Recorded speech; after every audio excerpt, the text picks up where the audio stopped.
Welcome to Winning the Audition, a special series from Contrabass Conversations featuring advice from leaders in the field about preparing and executing auditions successfully. This series is drawn from interviews conducted with dozens of bassists from orchestras like the Philadelphia Orchestra, Boston Symphony, Cleveland Orchestra, National Symphony, Chicago Symphony, and Houston Symphony, plus some of the major pedagogues in the field. This series provides actionable advice that you can use to take your auditioning to the next level. And while we're speaking with bassists for these episodes, this advice can certainly be applied to other instruments and disciplines as well. This fourth and final episode is titled Sealing the Deal and dives into what distinguishes players that win auditions. And I'm hoping that this episode is something that you can play over and over to yourself the final weeks before an audition. It's all about achieving the type of mindset that leads to successful auditions.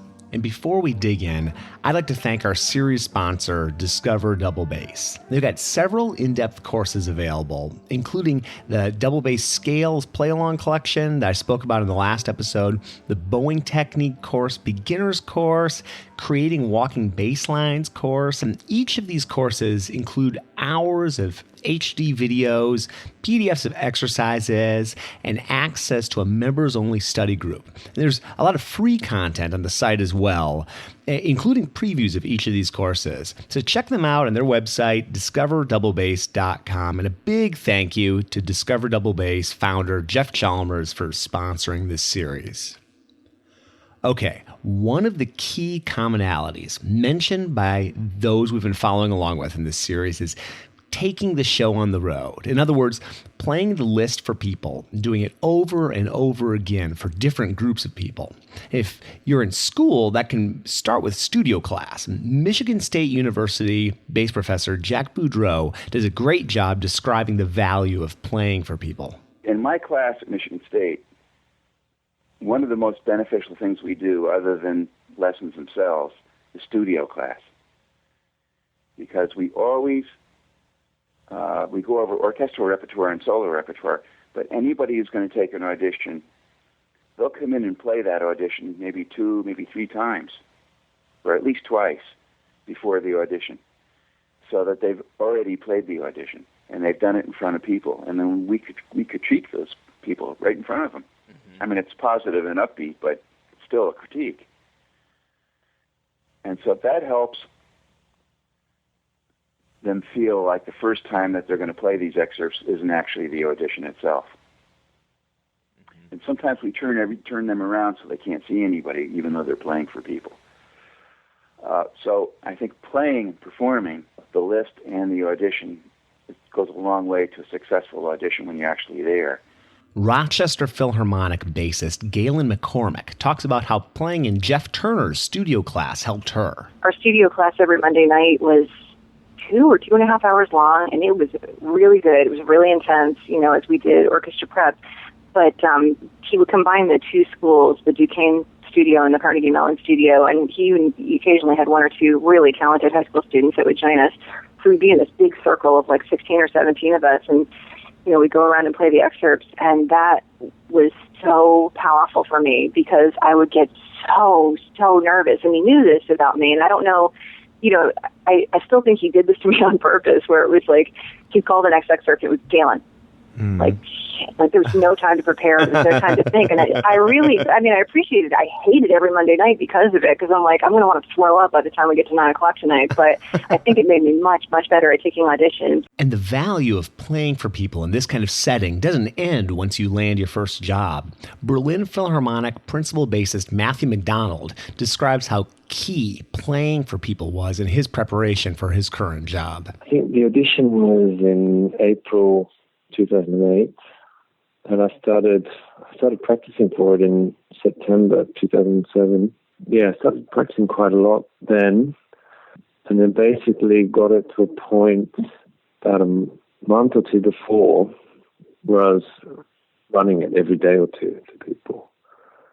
I even played it to a bunch of 4-year-olds once. Oh, really? I would just use it. Yeah, anybody was an audience. Yeah, but I'd have lots of friends come out and listen, or I'd go to them. I did Yeah, it's a big run-throughs just for a couple of friends. I don't know how many I did, dozens. So that by the time of the audition, I felt like I'd been through as many possible kind of nerve-creating scenarios as possible. Yeah, I felt very free on the day. A lot of students make the mistake, they'll run it through for their tape recorder or something, but it's very different than playing it to your peers. So playing for people, and not just bassists, but anyone, even 4-year-olds like Matthew did, is huge. And over, the people that I've interviewed have talked about that extra something special that differentiates good players from players that make audition committees really sit up and pay attention. We kicked off the first episode of this series with Chicago Symphony bassist Rob Kassinger describing how people fall typically into 3 categories. If I'm going to sit down and listen to 100 people, you can break that number of people into 3 different groups, and the biggest group is in the middle, and there's probably 80 people at that audition who play really, really well. Not perfect, not, like the greatest player in the world, but play all the stuff in a manner that's, accurate to what's on the page. There's some musicality there, and that's like the big middle part. Then you've got maybe 10 people roughly at the low end of the spectrum who just unfortunately just shouldn't have, bothered to show up. And then you've got, at the upper end, you've got maybe 5 to 10 people, sometimes less, who really have something special. They've got the just ironclad rhythmic control. Their intonation is, it may not be flawless, but it's so close to being flawless that, you would just love to be sitting with this person, So, and that's really what it boils down to, rhythm, intonation, and this other category called musicality. So now let's dig into that category called musicality. Pittsburgh Symphony principal bassist Jeff Turner shares his perspective on musicality and how people can lose sight of this when preparing for auditions. Right now, I think a lot of the people who come to me for coachings who are hard hitting the audition circuit very hard and doing their best to play the orchestral repertoire well have gotten so focused on those just, 24 excerpts that they play over and over again the same exact way, hoping for rhythm and articulation and pitch, which are great. I'm not saying any of that's not absolutely necessary, but I think often people in that mindset, and I found myself there as well, start to lose sense of the music part of it. And over again, I see people succeed at auditions who have just played 2 or 3 recitals that year, who are still in love with playing music and enjoying the bass. And I think we've got to find balance when we're in a situation like that about playing with beautiful sound and making phrases and enjoying the music and playing music for other people, not just turning it into this technical Olympic-type event where it's just play the pitches and play the rhythms and bark them out in perfect time. I hear a lot of that, and that's not the people who I see being successful at auditions. My experience over, the past, it's been 20 years now that I've been listening to auditions. As a matter of fact, I had the great fortune of getting to be chair of the audition committee for the Pittsburgh Symphony for several years, which meant I got to hear every single audition on every instrument. And that was a fabulous education. At any audition, there are going to be people who simply aren't ready for that job. Some of it might be for technical reasons. Some of it might be for a lack of imagination about any kind of sound quality. Let's say there are, whatever percentage of people who are going to show up who just really won't be ready for the job. And I think there also are going to be lots of star players out there. At any given audition, there might just be 3 or 4 of them, but there's always going to be that supply of people who just, whether they're naturals on the instrument or have worked really hard, get out there and give a great presentation. I would say that the people in the level of the folks in the middle has risen remarkably just in the past 20 years. The average level of technical competence is better by far. I think not just at base auditions, but pretty much across the board. The musicians that I know on committees, what really happens is they fall in love with the musicianship of a particular candidate or a few candidates. And then they go through their checklist of, now let's see, could I sit beside this person because was his pitch okay? Was the rhythm in this particular passage all right? Is this a sound that would work well in the setting of the orchestra? But remember, I said at the beginning that I thought they fell in love with that playing first. And that's what it's hard to talk about why they do that, I guess, but it's a musical thing. The things that audition committees and music directors fall in love with are musical values, not really technical values. Those technical values you've got to have, but it's just not enough anymore. Taking the focus off of those 24 excerpts and focusing on instead being a musical artist is something we've heard several people talk about in this series.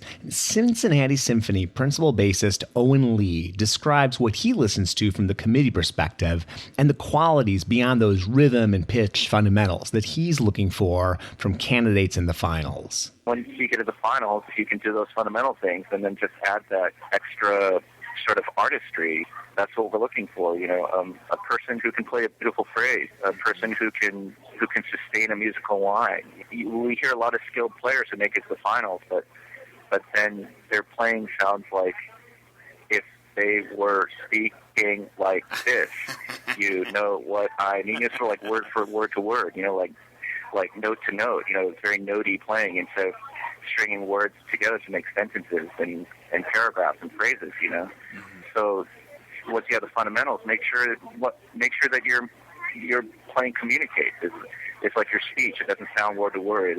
There's a sense of line and narrative that eliminates so many people from auditions. Just the inability to sustain a phrase and to string notes together, into a musical line. And it doesn't matter if you're a timpanist or an oboist or a bass player. I mean, I've heard it all in audition. Serving on audition committees. We look for that artistry. And then beyond that, once you have that skill, then it's a matter of imagination. Okay, what is this story trying to tell? I remember going to master classes with William Prussell, the Concertmaster of Cleveland, going to one of his master classes once when I was in New World, and at the time he was still playing in the Cleveland Quartet, and a violinist had played Don Juan for him, and this violinist played really, really well. It was beautifully in tune, beautiful sound. Everything was there. Technique was there, everything. And Bill Prussell goes, well, that was great, but so tell me a little bit about this guy Don Juan. That was the first thing he said. And so he and the students started painting a portrait of Don Juan. He's handsome, he's dashing, he's charming, and he's the son of a bitch. So these things like musical imagination. Once you have the fundamentals down, when you have the musical fundamentals down, then you use imagination. Try to paint a picture. If you're playing Beethoven Ninth, you want to sound angry. If you're playing, the Hofner Symphony, usually when you hear the Hofner Symphony, it sounds like what it is, which is a complete pain in the neck. But we forget that Mozart's the spirit that Mozart is conveying there is a spirit of joy. Or the Von Hall Concerto. Usually when I hear people play the Von Hall Concerto, it sounds like what it actually is, which is it's not easy. There's a lot of labor involved. But this is like the Hofner Symphony. This is a piece that's full of joy and elegance. It should be like a glass of champagne. It should be light and wonderful and sparkling and just put a smile on your face. And that's one thing I think people tend to forget, especially in auditions, because I think a lot of people get into the wrong mindset that it just has to be, people are just looking for a machine, just perfection, just like a robot, And yeah, the roboticism, that might get you out of the prelims, but it won't win you the job because if you're playing like a robot, you're going to be there in the finals with about 10 to 20 other people who can nail the notes just as well as you are. But the audition committee is going to pick the person the guy or the gal who is playing with that artistry. Making artistry and imagination the goal, rather than 100% perfection, is something that Lyric Opera of Chicago bassist Ian Hallis talks about as well. Something that I realized after I called my death semester, where I took 3 in a row and didn't get anywhere. I'd spent too long just trying to play perfectly. And by perfectly, I mean in tune and in time. In time was another struggle, but I dealt with that in time. But I realized that you can't make a living just assuming you're going to check off all the boxes when you take an audition and play an excerpt. If you have the dynamics down, if you have the tempo down, if you're in tune, it's not enough. There's a fifth element involved that I wasn't always bringing to the table. And that goes so far in auditions. People want to be inspired when they're hearing you play because they have, who knows, they can have upwards of 100 people playing in a prelim round. You have to distinguish yourself. And I think looking back on it, I spent a lot of time just thinking that being perfect was enough. It just wasn't at all. So I spent the summer just constantly trying to seek out more ways to bring out character and to just increase my dynamic palette to aid. Technique is a means to accomplish what you want to with a phrase or with any sort of a musical gesture. Philadelphia Orchestra assistant principal bassist Joe Conyers describes his performance goals similarly. But I think one of the things that Hal saw attractive in my playing was this kind of go-get-'em attitude and no holds barred when it came to expressiveness and trying to get a musical point across. And later he's told me that that's actually probably one of the hardest things to teach a student. And whereas the technique with practice and repetition, one can learn the technique eventually, but the musical aspect is actually some of the hardest things. Joe also describes the idea of being yourself and how really embracing this philosophy helped him in auditioning. I think I can think of 2 things right away, and they both stem off of this idea of be yourself. That concept. One is I had a friend, a very successful vocalist. In one of my first auditions, there was one audition I took specifically where I thought it was all over. And she recommended, well, what do you do before the audition? I mean, I was lifting weights by that time, but what would happen is before the audition, I would stop lifting weights. I might change my diet. I might sleep more. Because I'm getting, of course, especially the day before, I'm getting ready for the audition. She told me, why do you do that? Because you should probably be as much like your normal self as humanly possible on the day of the audition versus being someone you aren't normal. So, gosh, even for Philadelphia, I was at the gym the week of the audition, all the way up. I play around and then go to the gym that night, and I didn't do crazy things with my hours. Some people stop drinking coffee. I don't drink coffee or anything like that. But I just try to keep my life normal so that the audition was part of my normal day and not like something special. Because once it becomes something special, then everything starts to change, and nothing should change. You should just play your instrument. That's one. The other aspect of this being yourself is at some point, and this comes with maturity. I know it comes with maturity because I can look back and actually say this. At some point, you just have to say, I don't care what the people behind that screen think. I don't care at all. This is who I am as an artist. 1. 2, I can't change anything about my playing on the day of that job. I can't be better than I already am. So instead of trying to be something, again, that I'm not, enjoy who I am and be the best musician in that moment and articulate that to the people behind the screen so that they can almost feel the love, literally, from the other side of the screen of me enjoying making music at that moment.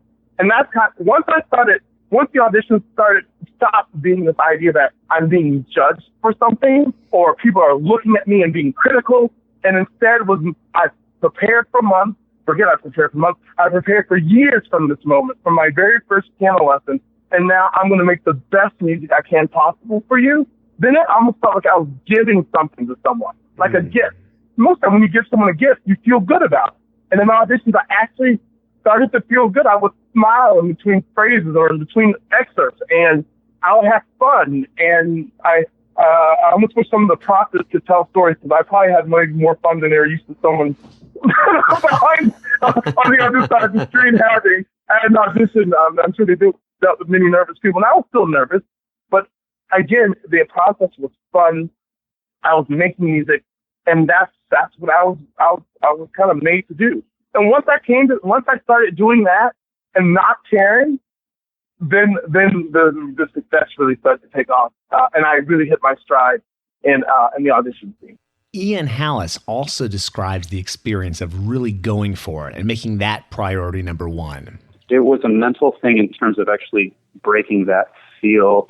I mean, one of the things I realized is that, and this happened to me in Atlanta, I had a couple of excerpts that an old me would have said it sounded terrible because it was a little bit out of tune. It was a little, I might have a little string noise, but the thing is, committees are going to forgive those sorts of little things if you're really going for it. If you're bringing care, like, for example, the battle scene in Heldenleben, if you're missing a shift or something, which you never want to do, but just to throw out an example, if you're missing a shift because you're in the moment and you're invested in what you're doing and you're really making the people feel like you're part of the orchestra and they can hear what's going on around them as they sit and listen to you, it goes a lot farther than just, like I said, checking off all those boxes and playing in tune and in time, because people understand that there's a next level to what you're doing. I do not advocate missing shifts. Right. But it's just, if there's a little bit of string noise, people understand that it's forgivable. They're going to overlook something that happened that's never going to happen again, per se. The good should always outweigh the bad. Learning how to handle nerves, adrenaline, and stage fright, that charged up state, regardless of how it's labeled, can make or break the audition. Chicago Symphony bassist Brad Oplin talks about the issue of fear and how successful auditioners handle it. I always think that, when you get to the level of, when you're actually competing for a job, at the college plus level or whatever you want to call that, that the real big issue is, in fact, fear. Mm-hmm. And it's the ability, the people who I've seen who are successful at making that jump to an audition are the ones who are able to harness that fear. And maybe in a psychological terminology, it's letting your fear guide you rather than rule you. Matthew McDonald actually embraces this charged up state. I've always loved the adrenaline rush of it. I've always loved the feeling of sweating, heart racing, that kind of feeling of not being totally in control. I always kind of liked it. I think if you can learn to love it, I think at some point when I was quite young, maybe even 18 or 19, I just decided just to love it. Just to be grateful for it, because I think the other side of it, the same coin, is that incredible rush you get from playing a great concert. And I don't think you can expect to have one without the other.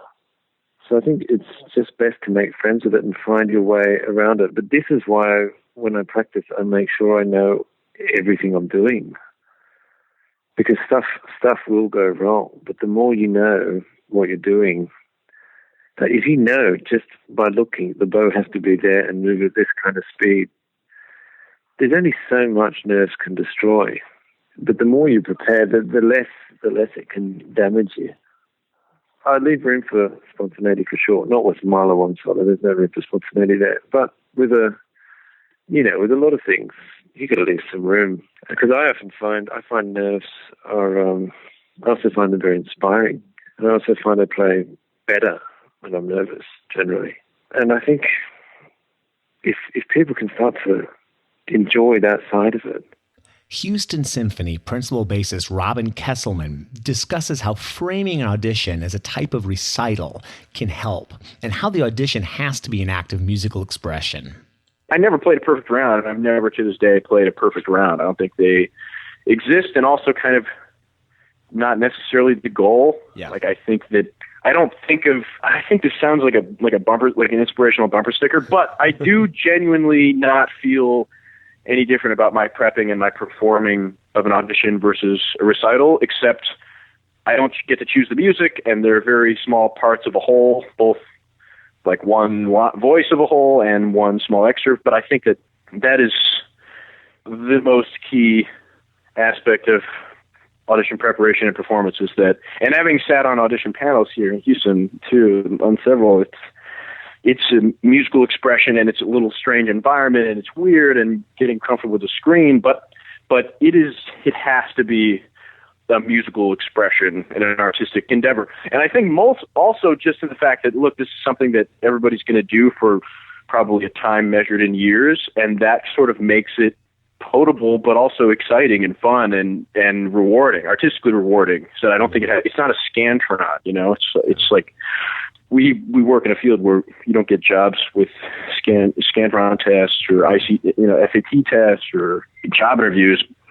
I just think that even if you have to trick yourself a little bit, fool yourself a little bit, I think the more that one thinks of an audition like a recital, the better it's going to be for everybody involved. Yeah. Your overall mindset can have a huge impact on your audition. Matthew McDonald and Robin Kesselman both talk about the difference between the mindset of making a mistake and the mindset of musical expression. Here's Matthew. And also, it's not to take yourself so seriously.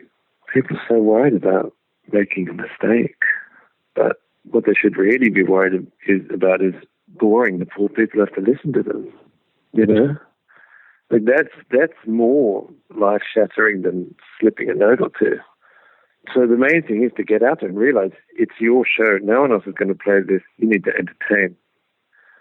You need to play. You need to tell something and play some music. No one's interested in your problems. No one is just interested in your success rate today. It's kind of getting out of yourself a little bit, letting go of the ego a little bit, and accepting that the reason you're there is to tell a story. Unfortunately, no one's interested in how well it went in the lounge room yesterday. Right. But definitely not doing beta blockers. I mean, I think the only way is just to perform more. The more nervous someone gets, then they should play 3,000 in public. And here's Robin. If you walk out and your whole goal is to play notes that are even and in tune, the second a note is a slightly different length than another note, you have officially nothing left to offer because your single goal has crumbled.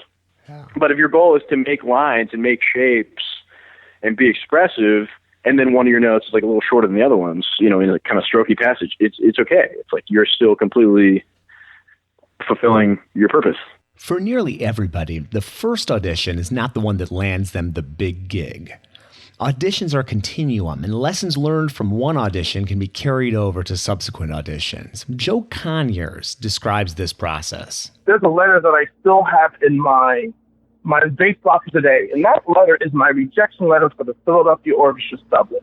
And I keep that letter with me because I was just on the other side of distraught for not getting on the list. But I always say, and I always tell my students this, every single time I take an audition, it's a learning experience, but two, it's preparation for the next one. Mm-hmm. So I tell my students, never look at the today, never look at the audition at this moment, because these things are all a process of time. Instead, I focus at where I will see myself at the end. As long as I keep striving for that, I will make the progress I need. And of course, I'm being honest with myself and I'm getting the right instruction, all that kind of stuff. I can make the progress that I need to get where I need to go. Lyric opera of Chicago bassist Andy Anderson has a valuable perspective on auditions as a form of education. I don't look at auditions as merely a avenue to get employment. I also look at them as an education. In fact, it's one of the cheapest educations you can get. Each audition you show up, you pay, and you're forced to basically do a recital, sometimes up to an hour and a half long, like, for instance, Cleveland, of the hardest stuff for your bass. Some of it is you've got 2-octave shifts that happen in a microsecond, ridiculous stuff that you would never be asked to do in a bass solo even, that takes hours to woodshed.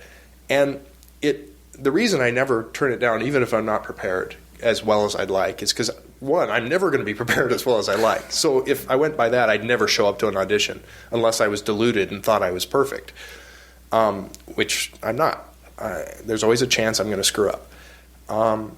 So that's one thing. I always take the audition for that reason. Also, you learn something that they can't teach you at college. Your private lesson teacher can't teach you this.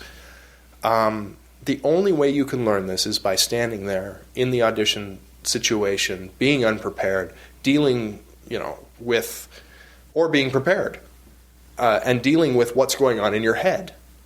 Because your teacher can't see what's going on in your head. They don't see the frantic rat race that's buzzing around inside your skull and see the ping pong match that's going on, the little devil on one shoulder and the angel. No, don't think of that. Yes, think of that. That's all going on inside your head as you're getting ready to play, and you have to win that battle. But every time you're about to play the next excerpt, you have to defeat the bad guy, and the good guy has to win. Each time I take an audition, it's worth at least 1 degree. I find out so much about what I need to work on, more than a teacher can tell me, because there's no arguing with an audition. And former Indiana University bass professor Lawrence Hurst offers some additional advice on managing expectations for auditions. And most people go to auditions, and naturally it is competition and so forth, but they feel so crestfallen if they don't make the cut or if they don't make the finals that it's devastating to many.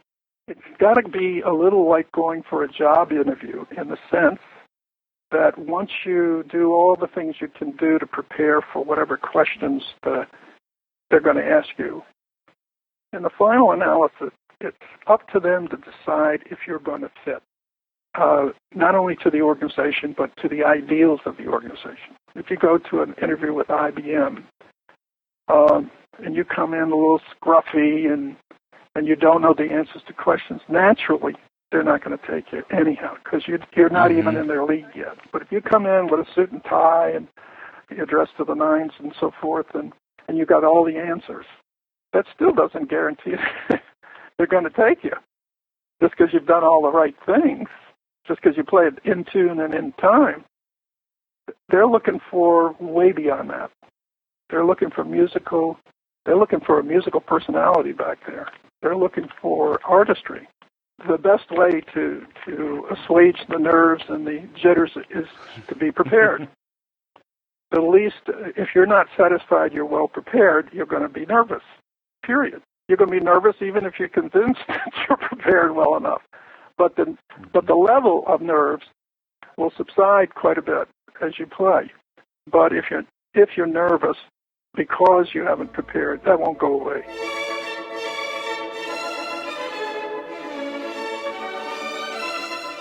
We'll close out this series with a clip from National Symphony bassist Ira Gold, where he describes the cycle of the audition process. It's a great zoomed-out perspective of the whole process and is a great closer for this series. You just move forward, and that person then can become, just like me, a product of that process, and then they can then participate in choosing their colleagues at some point, if they have that opportunity. So it's like this cycle that we're all part of. And, if you're doing it in a really profound way, it can be magical in a certain way, That's like, even just remembering taking lessons with Ed Barker and him talking about auditions, or lessons with Paul Ellison, and both of them had lots of stories about auditions. And then this person played this audition, and it was incredible because they did this. You hear all these stories about things, and it becomes like folklore and legend. And and then David Malone, when he won his Houston Symphony audition, he played his whole audition by memory. Like that's some legend that Paul would talk about. And it's like, but then that person gets in the orchestra, and then they impact the future, it's not just some great story. It's sort of like the audition is just a door that you walk through, and once you walk through that door, now you're in a new room. Now you're in your career. Now you're in the next phase.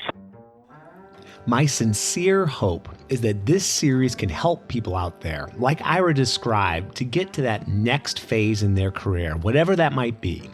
And even if you never take a symphonic audition in your life, these skills of long-term preparation, managing nerves, and artistic mindset are valuable components of the creative experience and even the human experience. And enveloping these skills, we are developing and bettering ourselves for whatever endeavors we choose. And so thank you so much for checking out this series, and I'd encourage you, if you haven't, to check out the complete interviews with these wonderful artists, all of which can be found at contrabassconversations.com. I'd also love your feedback on this series, and you can email me at feedback@contrabassconversations.com to get in touch. And finally, I'd encourage you to share this series. Share it with friends and colleagues, share it with students, share it with anyone you can think of that would benefit from hearing it. And all 4 of these episodes can be listened to consecutively on our website. Just visit contrabassconversations.com and click the link for the Winning the Audition series. Thanks again for tuning in, and we'll see you again soon for more life on the low end of the spectrum.